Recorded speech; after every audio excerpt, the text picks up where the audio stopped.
Chapter 30. And Moses spake unto the heads of the tribes concerning the children of Israel, saying, This is the thing which the Lord hath commanded. If a man vow a vow unto the Lord, or swear an oath to bind his soul with a bond, he shall not break his word. He shall do according to all that proceedeth out of his mouth. If a woman also vow a vow unto the Lord, and bind herself by a bond, being in her father's house in her youth, and her father hear her vow, and her bond wherewith she hath bound her soul, and her father shall hold his peace at her, then all her vows shall stand, and every bond wherewith she hath bound her soul shall stand. But if her father disallow her in the day that he heareth, not any of her vows or of her bonds wherewith she hath bound her soul shall stand, and the Lord shall forgive her, because her father disallowed her.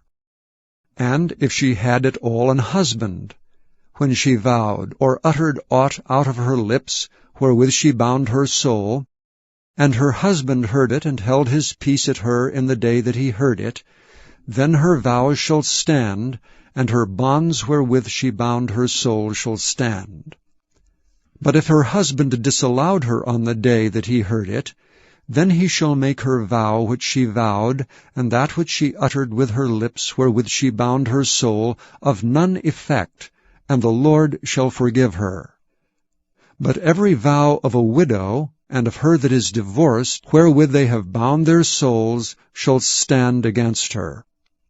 And if she vowed in her husband's house, or bound her soul by a bond with an oath, and her husband heard it, and held his peace at her, and disallowed her not, then all her vows shall stand, and every bond wherewith she bound her soul shall stand.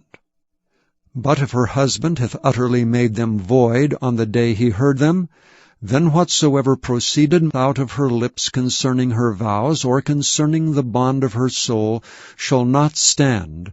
Her husband hath made them void, and the Lord shall forgive her.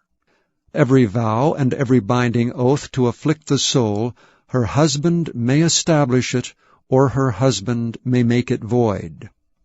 But if her husband altogether hold his peace at her from day to day, then he establisheth all her vows, or all her bonds which are upon her.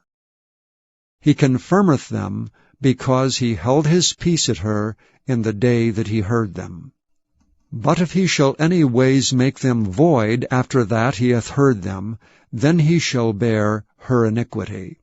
These are the statutes which the Lord commanded Moses, between a man and his wife, between the father and his daughter, being yet in her youth in her father's house.